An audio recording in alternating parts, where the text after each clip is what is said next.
Welcome back. The next legislative session is just about here when state lawmakers have to make adjustments to the budget. But with federal cuts to the state funding seemingly being announced every week, they're facing a challenge like they've never faced before, not to mention other ways we interact with the federal government lately.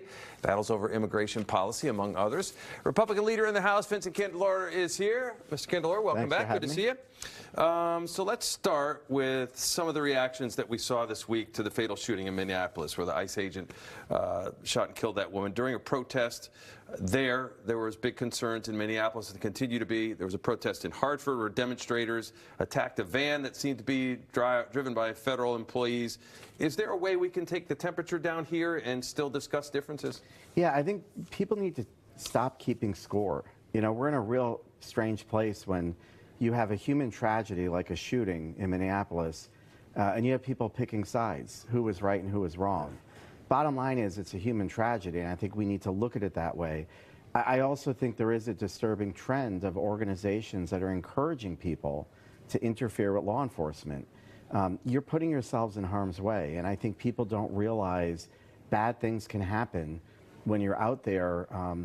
And that's why we, on a bipartisan basis, passed laws saying you can't take over streets and block traffic. We need to start bringing the temperature down.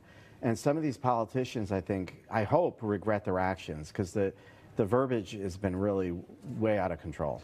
The interesting thing that both you and Governor Lamont said, look, you can't get in the way of a car. Right. That just seems logical, right? I mean... Yeah, I mean, in Hartford, the person was injured when they got in the way of the car, and what we're finding out is that might not even have been a federal vehicle. It might have been the cleaning crew, is the rumors that I have heard. Okay. So this is how out of control it's gotten. People are just... The back window of it was smashed. And it might have been the cleaning crew. Right. Hartford, City of Hartford leans toward it being federal employees, but we don't know for sure at this point. That's right. So lately it seems we have to continually, as I said in the intro, respond to federal cuts. One week it's, all right, so you're now a sanctuary state, Connecticut, we're going to yank funds for this. And then we had earlier this week that mental health, $2 billion in mental health funding was going to be pulled away, then it was back. As a state lawmaker, you have to make adjustments to federal budgets, to our state budget, based on oftentimes a large amount of federal money coming in. This is a moving target. Yeah. How do you do this moving forward? Yeah, I mean, I think that there are policy changes at the federal level that we need to react to, and some of them are good. You know, I think work requirements, might have merit, lowering fraud, lowering error rates. Those are all things I think government should strive to do. But when you see in the dark of night, HHS all of a sudden clawing back all of this mental health funding, that concerned me with no explanation. Fortunately, it was reinstated about 12 hours later. In the meantime, it created a lot of emotional trauma for people thinking programs couldn't move forward. I'm disappointed in the federal government for doing that. If you're going to pull back on funding, you need to give the organizations an explanation of why. People thought they might have to be laid off, lose their jobs, and then 24 hours later, oh, we're fine. It's got to be exhausting for the people on the front lines. Some Democrats are saying the state needs to change the way we fund education, possibly, maybe adjusting the cost-sharing formula.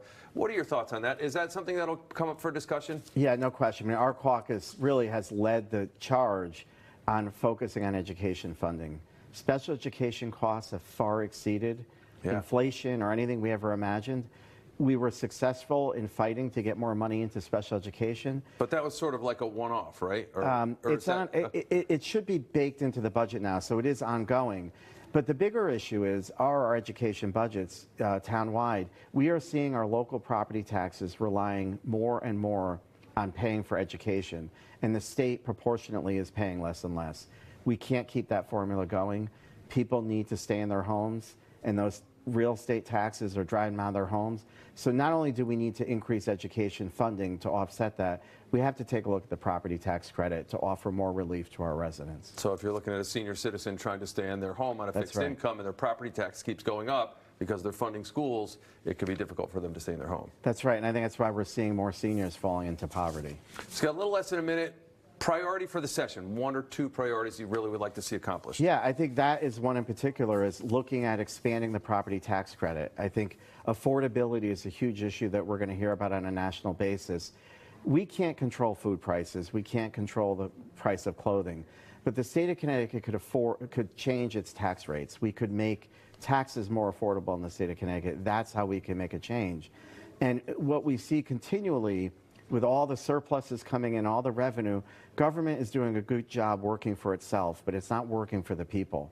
So we've got to start looking at broad-based tax relief so that our working class could really see a difference in their everyday lives, rather than relying on all the social services that we have. And have you gotten pushback from that, or you think there's going to be a real conversation? You know, Governor Lamont proposed a $50 increase to the property tax credit. We're actually proposing a $1,000 increase.